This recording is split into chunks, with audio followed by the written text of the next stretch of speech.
Hallöchen, ihr Lieben, und herzlich willkommen zurück zu einer neuen Anleitung, und zwar dieser Häkeljacke.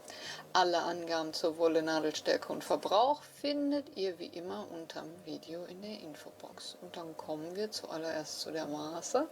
Dazu benötigt ihr euren Brustumfang plus 10 cm mehr. Also egal, was für einen Brustumfang ihr habt, rechnet 10 cm mehr drauf, damit die Jacke schön locker fällt. Ansonsten habe ich diese Jacke leicht gehalten. Wir werden mit einem Rechteck anfangen, wo ihr einmal den Brustumfang plus 10 cm mehr für die Breite benötigt, und danach solltet ihr euch bewusst sein, wie lang die Jacke werden soll, und das wird dann die Höhe des Rechtecks. Ich möchte mir einen Mantel machen, der knapp über der Knie endet, und der andere Punkt ist dann unterm Ärmel. Bei mir sind es 70 cm, von unterm Ärmel herabgemessen bis knapp über die Knie. Und somit habe ich auch dann schon die Höhe meines Rechtecks. Also beginnen wir jetzt, ein Rechteck zu häkeln. Eine Luftmaschenkette mit der Länge 110 und bei euch dementsprechend euer Ergebnis und eine Höhe von 70.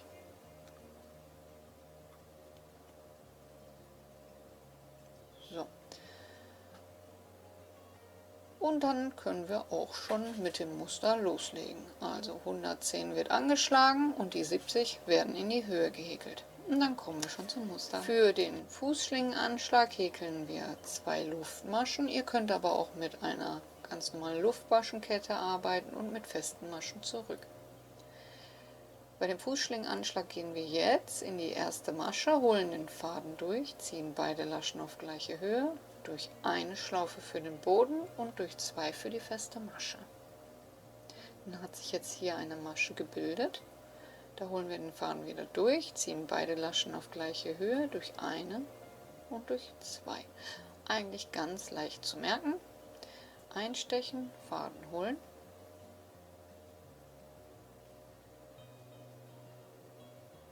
So, einstechen, Faden holen, beide Laschen auf gleiche Höhe, durch einen und durch 2. Also ihr könnt eine Luftmaschenkette jetzt auf eure Maße anschlagen, also Brustumfang plus 10, und feste Maschen zurückhäkeln oder mit dem Fußschlingenanschlag arbeiten. Wer diesen noch nicht so gut kennt und da noch üben möchte, es gibt unzählige Videos davon auf YouTube. Ich zeige euch jetzt das Muster nur auf so einem kleinen Stück, denn es ist recht simpel, es geht schnell voran und ist überhaupt gar kein Hexenwerk. So, ich denke, das reicht. Für die nächste Reihe oder erste Reihe benötigen wir 3 Luftmaschen für ein Stäbchen und häkeln zuallererst ein Stäbchen in die erste Masche. Dann setzt ihr euch am besten einen Marker, denn das Stäbchen wird gleich so ein Stück runtergezogen, dadurch kann sich auch die Masche verdrehen.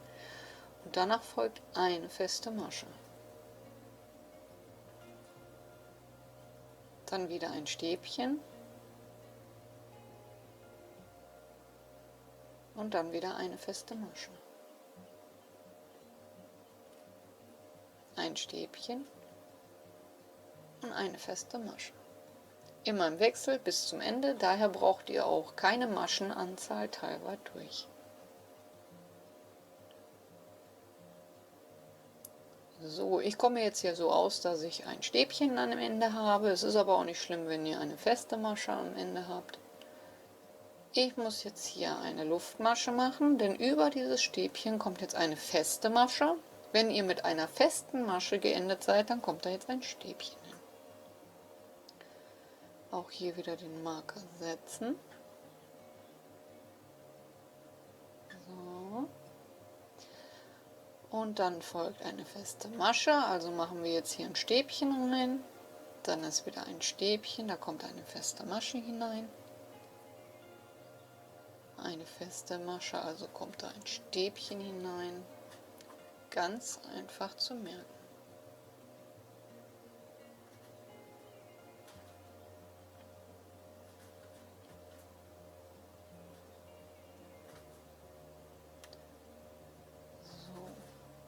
am Ende habe ich jetzt mein Stäbchen, also eine feste Masche.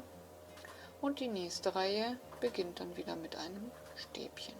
3 Wände Luftmaschen und ein Stäbchen in die feste Masche. Wichtig ist, dass ihr auch immer die Marker mitnehmt, dass ihr nachher am Ende nicht schief auskommt.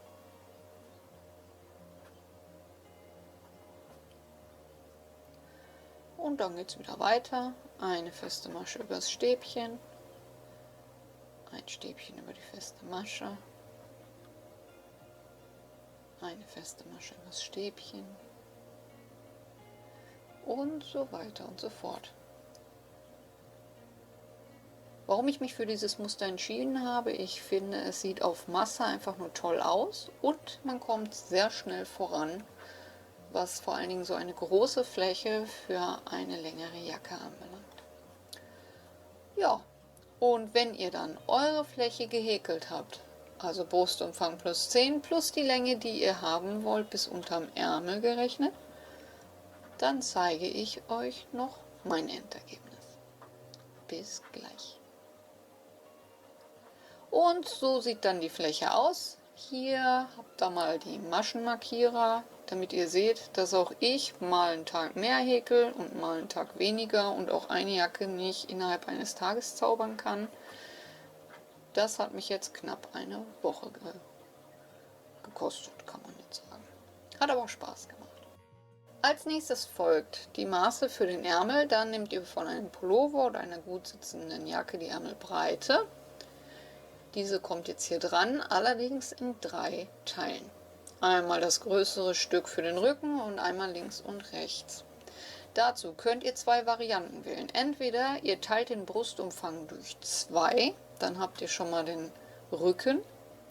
Und dieses Ergebnis nochmal durch 2, dann habt ihr die Maße für die linke und für die rechte Außenseite. Oder Variante Nummer 2, ihr nehmt einen gut sitzenden Pullover und nehmt davon die Rückenmaße, nehmt dies als Mitte und verteilt einfach den Rest auf die linke und die rechte Seite.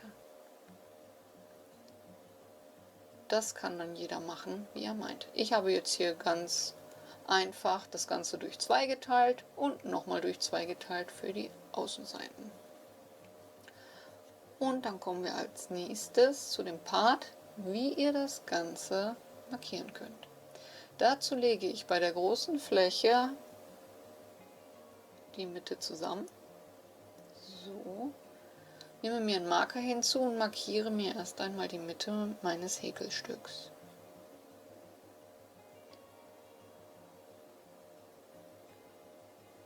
Danach können wir uns ein Maßband hinzunehmen und dieses am Marker anlegen und nach links und nach rechts die Maße markieren. Für die Mitte hatte ich halt 55, das heißt, es wären 27,5 nach links und 27,5 nach rechts. Das markiere ich mir dann und kann die Mitte dann wieder rausnehmen und habe dann den Rücken soweit fertig.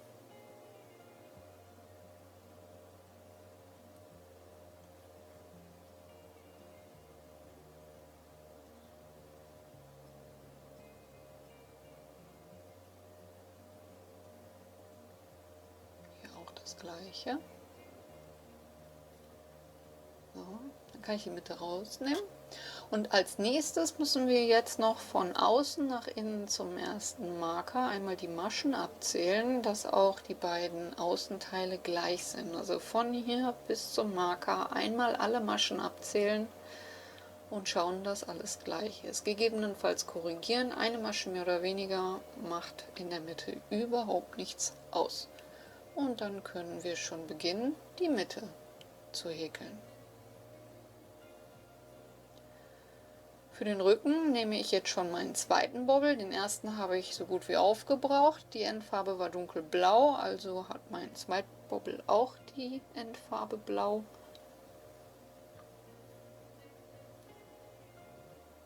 Und dann beginne ich am Marker. Dort fädel ich dann ein und schaue, mit welcher Masche ich da beginnen muss. Habt ihr eine feste Masche, beginnt ihr mit dem Stäbchen. Habt ihr ein Stäbchen, beginnt ihr mit einer festen Masche. Und dann geht es eigentlich ja weiter wie gehabt. Das Muster bleibt das Muster. Und danach könnt ihr Reihe für Reihe so weit hochhäkeln, bis ihr die Länge oder Breite eures Ärmels erreicht habt. In meinem Fall waren es 22 cm.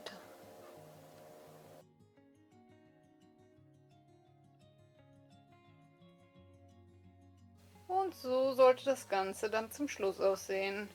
Die Mitte für den Rücken und die beiden Seiten für vorne. Als nächstes legt ihr einen der Vorderseite auf die Rückseite, also ihr klappt das Ganze zu und messt einmal von außen nach innen ungefähr die Trägerbreite ab, die ihr haben möchtet. Bei einer Jacke nehme ich immer in etwa 10 cm, welches hier 15 Maschen bei dem Vorderteil und 15 Maschen beim Rückteil sind. Und diese nähe ich dann mit dem Couchstich zusammen, denn das gibt dann eine schöne flache Naht. Dazu fixiere ich mir den Faden, den nehme ich übrigens auch doppelt. Und dann stecht ihr am hinteren Häkelstück etwa einen halben Zentimeter ein und zieht den Faden durch. Dann legt ihr den Faden nach vorne über und stecht in Höhe des Fadens wieder einen halben Zentimeter am vorderen Häkelstück ein. Dann legt ihr den Faden zur Orientierung wieder nach hinten über und stecht in Höhe des Fadens am hinteren Häkelstück wieder ungefähr einen halben Zentimeter ein. Und so vernähe ich nun meine ca. 10 cm Breite für den Träger. Und auf der anderen Seite mache ich dann genau das gleiche. 15 Maschen am Vorderteil und 15 Maschen am Rückteil abzählen, markieren und bis dahin den Träger zuziehen. Am Ende nochmal vergleichen, dass auch beides schön gleich aussieht. Also aufeinander legen. Und dann haben wir auch schon den Teil geschafft.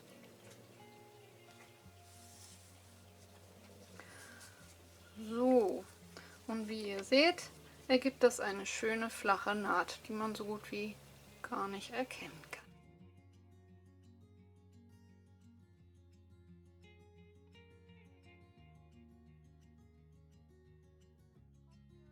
Zu den Ärmeln.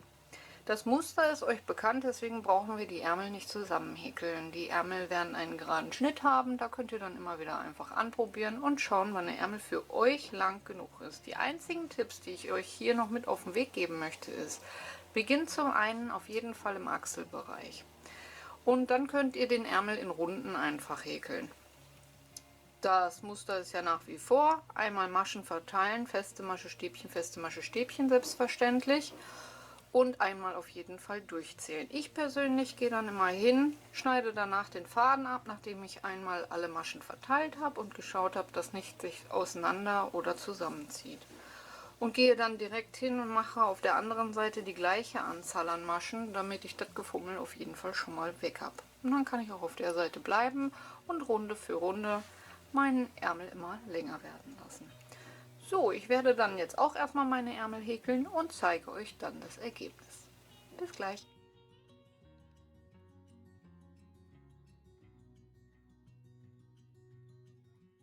Ich beginne wieder mit der direkten Kette, also dem Fußschlingenanschlag. Ihr könnt aber auch mit Luftmaschen beginnen. 2 Luftmaschen. In die erste Masche dann zurück, in die untere einzelne Schlaufe am besten, Faden holen, durchziehen, beide Laschen auf gleiche Höhe ziehen, durch eine und durch 2 Schlaufen. Nun haben wir hier die erste feste Masche, dort können wir dann den Marker setzen. Und die gleiche Masche könnt ihr auch von unten erkennen. Also stechen wir jetzt dort ein. Nehmen die gesamte Masche, holen den Faden durch, ziehen beide Schlaufen wieder auf gleiche Höhe, durch eine Schlaufe und durch 2 Schlaufen.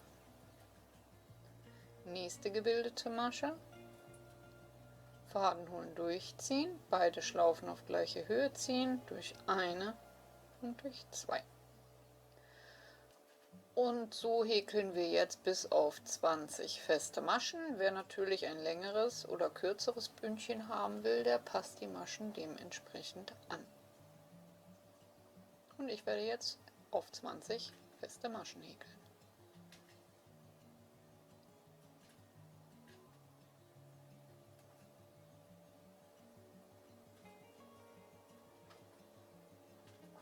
Zwei, 4, 6, 8, 10, 12, 14, 16, 18, 20.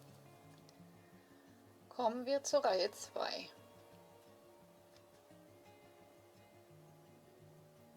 Eine Wendeluftmasche und nun immer ins hintere Maschenglied, also in die hintere Lasche einer Masche einstechen und eine feste Masche abhäkeln. Auch hier wieder den Marker setzen, denn die erste und die letzte Masche verdrehen sich immer gerne. Und wieder ins hintere Maschenglied eine feste Masche. Hintere Schlaufe, eine feste Masche. Und so nun die ganze Reihe.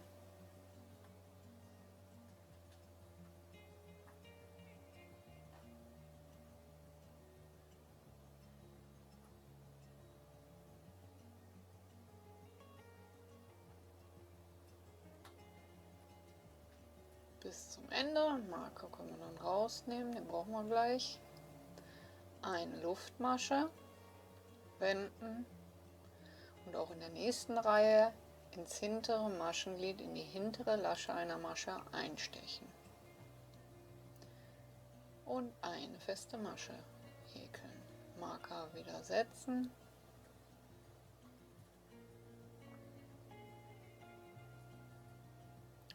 Und die ganze Reihe wieder in dem hinteren Schläufchen abhäkeln.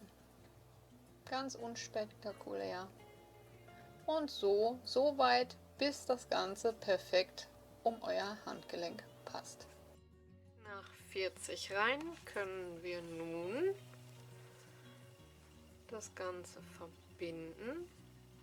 Dazu steche ich auf der anderen Seite ein und fixiere erst einmal mit einer Kettmasche. Und nun nehmen wir uns immer den inneren Faden der ersten Masche und vom hinteren Häkelstück den äußeren Faden und häkeln das Ganze mit einer Kettmasche ab.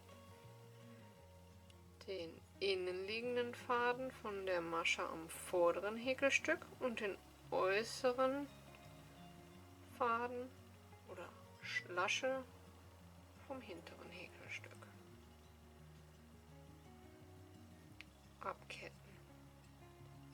Innere Lasche, äußere Lasche, abketten. Innere Lasche, äußere Lasche, abketten.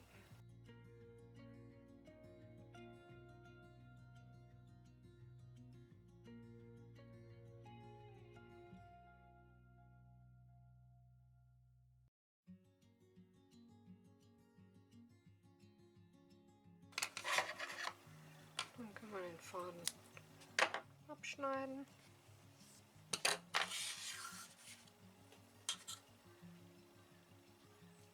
Und vernähen.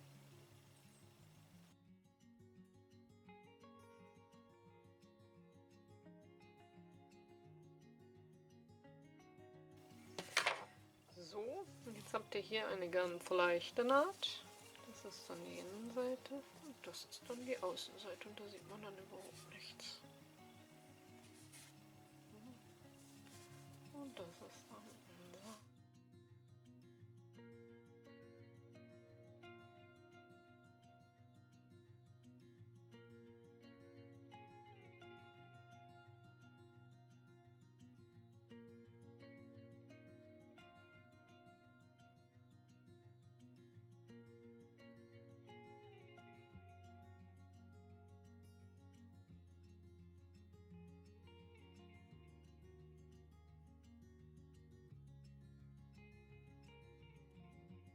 Und zu guter Letzt kommen wir nun zum Abschluss, und zwar zu dem Bündchen, was von unten einmal hoch gehäkelt wird. Dann machen wir hier eine Spitze aus 5 Maschen, dann bis zur Schulter, da müssen wir 3 Maschen zusammen häkeln.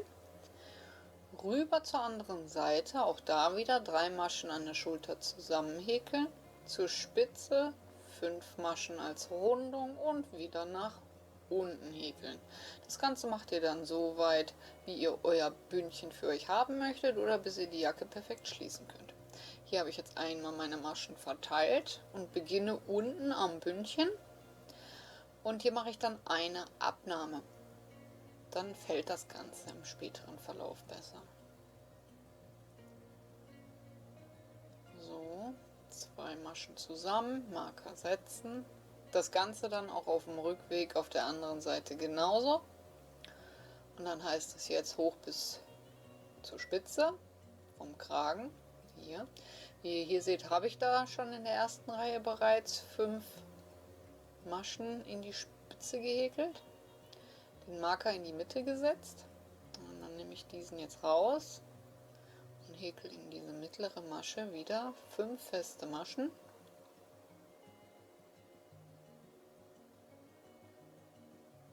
Auch das dient dazu, dass der Kragen nachher schön fällt.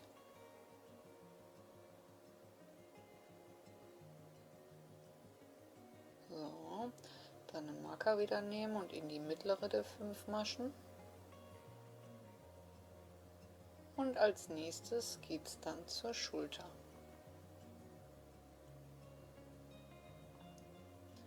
Hier habt ihr die Naht von der Schulter. Ich muss noch mal 1, 2 Maschen häkeln bis kurz vor den Marker, also eine Masche vor dem Marker.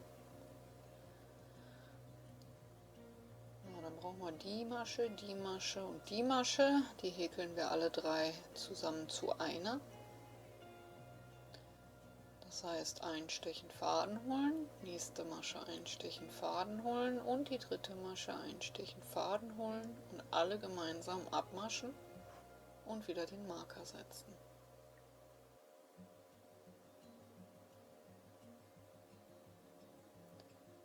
Und dann geht es von hier aus rüber zur anderen Schulterseite, dort natürlich das gleiche, dann zur Spitze, da auch wieder 5 Maschen in die Spitze hinein und auf der anderen Seite runter und unten eine Abnahme, damit das Ende auch besser fällt. Und das war jetzt auch der ganze Spuk, also Schulter eine Abnahme mit 3 Maschen machen, die Spitze 5 feste Maschen immer in die Spitze, Marker dann wieder mittig setzen und am Ende der Reihe eine Abnahme unten am Bündchen. Und so sieht es dann aus nach 5 Reihen.